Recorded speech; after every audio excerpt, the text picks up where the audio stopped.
സുലൈമാനി വിത്ത് സുനിൽ എന്ന പരിപാടിയിലേക്ക് ഏവർക്കും ഒരിക്കൽ കൂടി സ്വാഗതം. പ്രിയമുള്ളവരെ, കഴിഞ്ഞ തവണ ക്വിസിങ്ങിനെ കുറിച്ചായിരുന്നു നാം സംസാരിച്ചുകൊണ്ടിരുന്നത്. ക്വിസിങ്ങിൻ്റെ വീഡിയോ ചെയ്തപ്പോൾ പലരും പറഞ്ഞു ക്വിസ് മാസ്റ്റേഴ്സിനെ കുറിച്ച് കൂടി പറയണമെന്ന്. അതെ, ഇത്തവണ നമ്മൾ സംസാരിക്കുന്നത് ക്വിസ് മാസ്റ്റേഴ്സിനെ കുറിച്ചാണ്. ഓർമ്മയിൽ ആദ്യത്തെ ക്വിസ് മാസ്റ്റർ യമധർമ്മനാണ്. അതെ, മഹാഭാരതത്തിൽ പഞ്ചപാണ്ഡവരെ ക്വിസ് മത്സരം നടത്തി ഓരോരുത്തരെ യമപുരിക്ക് അയച്ച ഒടുവിൽ എല്ലാ ചോദ്യങ്ങൾക്കും ഉത്തരം പറഞ്ഞ് യുധിഷ്ഠിരൻ മരിച്ചുപോയ തൻ്റെ സഹോദരന്മാരെ ജീവിപ്പിക്കുന്ന ഒരു കഥയുണ്ട്. ആ കഥ അവിടെ നിൽക്കട്ടെ. ഇന്ന് ക്വിസ് മാസ്റ്റർമാർക്ക്, പ്രത്യേകിച്ചും പ്രൊഫഷണൽ ക്വിസ് മാസ്റ്റേഴ്സിന് ധാരാളം പ്രസക്തിയുള്ള ഒരു കാലത്താണ് നാം ജീവിക്കുന്നത്. കാരണം അത്രമാത്രം ക്വിസ് മത്സരങ്ങൾ ഇന്ന് നടന്നുകൊണ്ടിരിക്കുന്നുണ്ട്. സ്കൂൾ ലെവലിൽ മാത്രമല്ല, ഓപ്പൺ ലെവലിലും കോർപ്പറേറ്റ് ലെവലിലും എന്നുവേണ്ട എല്ലാ പരസ്യ കമ്പനികൾ വരെ ഇന്ന് ക്വിസിൻ്റെ പുറകെയാണ്. കഴിഞ്ഞ 4 പതിറ്റാണ്ട് കാലത്തെ ക്വിസിങ് അനുഭവ സമ്പത്ത് വെച്ച് ഞാൻ ക്വിസ് മാസ്റ്ററെ സംബന്ധിച്ചിടത്തോളം ചില കാര്യങ്ങൾ പറയുന്നത് നന്നായിരിക്കുമെന്ന് കരുതുന്നു.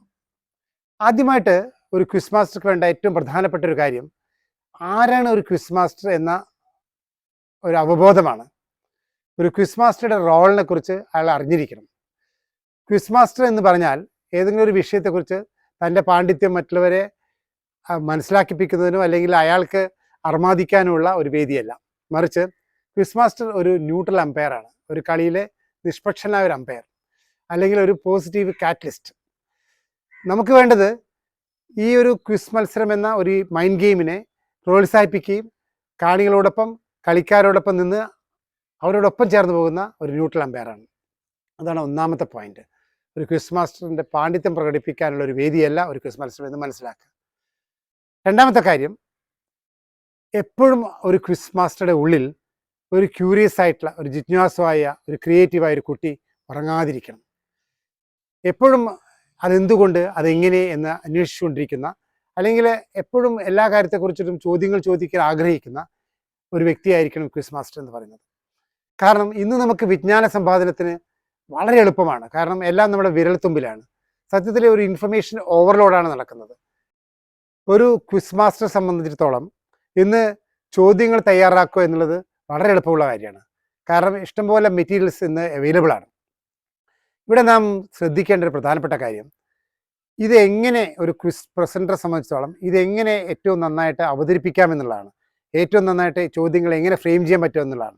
ഒരു ഉദാഹരണം പറഞ്ഞാൽ, ഒരു ചോദ്യത്തിൻ്റെ ഉത്തരം കേട്ട് കഴിഞ്ഞാൽ പാർട്ടിസിപ്പൻറ്റിന് തോന്നണം, അയ്യോ ഇതെനിക്ക് അറിയേണ്ടതായിരുന്നല്ലോ, അല്ലെങ്കിൽ ഇതായിരുന്നല്ലോ അതിൻ്റെ ഉത്തരം എന്ന് ഒരു അത്ഭുതം ഉണ്ടാവണം. അല്ലെങ്കിൽ അത് അവൻ്റെ ജീവിതവുമായിട്ട് ബന്ധപ്പെടുന്ന ഒരു കാര്യമായിരിക്കണം.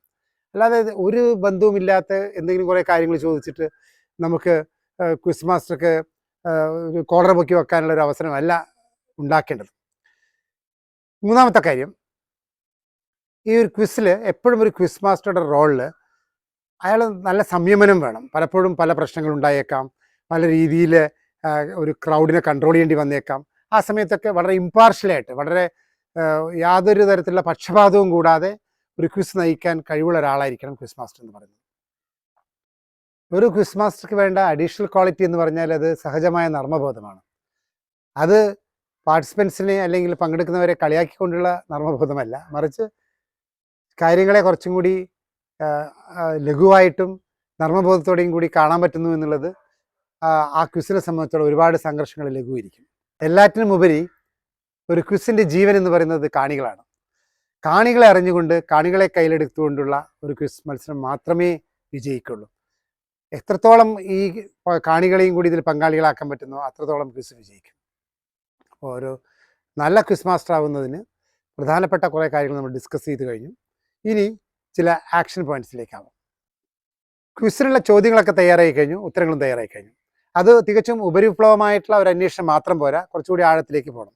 പലപ്പോഴും ക്വിസിനെ കുറിച്ച് പറയുന്ന ഒരു ആരോപണങ്ങളിൽ ഒന്ന്, ഈ ക്വിസ് നടത്തുന്ന സമയത്ത് പലപ്പോഴും ചോദ്യോത്തരങ്ങളിൽ വളരെ സൂപ്പർഫിഷ്യലായിട്ടുള്ള, വളരെ പെരിഫറലായിട്ടുള്ള, വളരെ ഉപരിപ്ലവമായ കാര്യങ്ങൾ മാത്രമേ ഡിസ്കസ് ചെയ്യുന്നുള്ളതാണ്.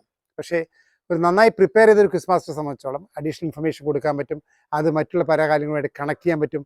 തീർച്ചയായിട്ടും പങ്കെടുക്കുന്ന കുട്ടികളുടെ അല്ലെങ്കിൽ പാർട്ടിസിപ്പൻസിൻ്റെ അവരുടെ ഉള്ളിലുള്ള ക്യൂരിയോസിറ്റി ഉണർത്താൻ പറ്റും. അപ്പോൾ ഏറ്റവും പ്രധാനമായി ചെയ്യേണ്ട ഒരു കാര്യം ഇത് നന്നായിട്ട് റിഹേഴ്സൽ നടത്തുക എന്നുള്ളതാണ്. നന്നായി പ്രാക്ടീസ് ചെയ്യുക. ഈ പ്രാക്ടീസ് ചെയ്തു കഴിഞ്ഞാൽ തീർച്ചയായിട്ടും ആ പരിപാടിക്ക് കുറച്ചുകൂടി കൊഴുപ്പാവും, കുറച്ചുകൂടി അതിനൊരു പഞ്ച് ഉണ്ടാവും, കുറച്ചുകൂടി ഇഫക്റ്റീവ് ആവും. അപ്പോൾ പ്രാക്ടീസിന് പകരം നിൽക്കാൻ മറ്റൊന്നില്ല. Practice practice practice. ഇനി ഓർഗനൈസ്ഡ് ആവുക എന്നുള്ളതാണ്. ഇന്നത്തെ കാലത്തെ ക്വിസ് മത്സരത്തിൽ വെറുതെ ചോദ്യോത്തരങ്ങൾ ഒരു പേപ്പറിൽ എഴുതിക്കൊണ്ടുവന്ന് വായിക്കുന്ന കാലഘട്ടമൊക്കെ കഴിഞ്ഞു പോയി.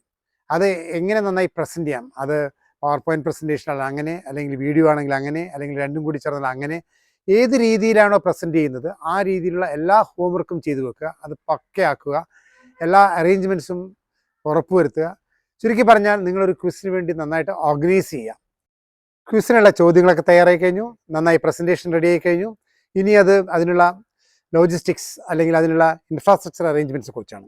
ഹാളിനെ കുറിച്ച്, അവിടുത്തെ സൗണ്ട് സിസ്റ്റത്തെ കുറിച്ച്, സീറ്റിംഗ് അറേഞ്ച്മെൻറ്റ്സിനെ കുറിച്ചൊക്കെ നന്നായിട്ടുള്ളൊരു ധാരണ വേണം.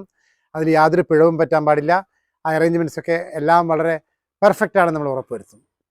അത്രയും കഴിഞ്ഞാൽ ക്വിസ് മത്സരം നടക്കുന്ന സമയത്ത് സ്വാഭാവികമായിട്ടും നമ്മുടെ കാണികളെ കൊണ്ടുപോകാൻ പറ്റണം. കൊച്ചു കുഞ്ഞുങ്ങൾ മുതൽ മുതിർന്ന ആളുകൾ, കോർപ്പറേറ്റ് എക്സിക്യൂട്ടീവ്സ് വരെ പല പല ക്വിസുകളിലും പാർട്ടിസിപ്പൻസായിട്ട് വരും. അപ്പോൾ അവർക്കനുസരിച്ചിട്ട്, അവരുടെ മനോഭാവം അനുസരിച്ചിട്ട് എങ്ങനെയാണോ ഒരു ക്വിസ് നമ്മൾ മാറ്റുന്നത്, അതിലാണ് ഒരു ക്വിസ് മാസ്റ്ററുടെ മിടുക്ക് എന്ന് പറയുന്നത്. തീർച്ചയായിട്ടും ആ വ്യക്തികൾക്കനുസരിച്ചിട്ട് ഒരു പ്ലാൻ ബി അല്ലെങ്കിൽ ഒരു പ്ലാൻ സി ഉണ്ടാക്കാൻ ക്വിസ് മാസ്റ്റർ മടിക്കരുത്, അല്ലെങ്കിൽ വളരെ ശോകമായിരിക്കും. ഏറ്റവും ഒടുവിലായിട്ട് എനിക്ക് പറയാനുള്ളത്, ഒരു ക്വിസ് മത്സരം കഴിഞ്ഞാൽ വീണ്ടും ഒരു ക്വിസ് മത്സരത്തിൽ പങ്കെടുക്കാൻ ആ പാർട്ടിസിപ്പൻറ്റിനെ പ്രേരിപ്പിക്കുന്ന ഒരു ഘടകമുണ്ടായിരിക്കണം. ഈ പരിപാടി മതി എന്ന് പറഞ്ഞ് നിർത്തി പോകുന്ന ആളുകളാവരുത് നമ്മുടെ പാർട്ടിസിപ്പൻസിൻ്റെ ഉള്ളിലേക്ക് ജിജ്ഞാസയെ ഉണർത്തുന്ന, അവരുടെ ക്രിയേറ്റിവിറ്റിയെ വളർത്തുന്ന, അവരുടെ ഡിസിഷൻ മേക്കിംഗ് സ്കിൽസ് ഒന്നുകൂടി ഇമ്പ്രൂവ് ചെയ്യുന്ന ഒന്നായിരിക്കണം നമ്മുടെ ക്വിസ്. എന്നാൽ ഒരു ക്വിസ് മാസ്റ്റർ ആവാം നിങ്ങൾക്കും. ക്വിസിൽ താല്പര്യമുള്ളവരെ മികച്ച ക്വിസ് മാസ്റ്റേഴ്സ് ആവാൻ സഹായിക്കുന്ന കോച്ചിങ്ങിന് എനിക്ക് താല്പര്യമേ ഉള്ളൂ. ഒരു 1-on-1 കോച്ചിങ്ങിന് നിങ്ങൾക്ക് താല്പര്യമുണ്ടെങ്കിൽ ബന്ധപ്പെടുക. എനിക്ക് സഹായിക്കുന്നതിന് സന്തോഷമേ ഉള്ളൂ. All the best.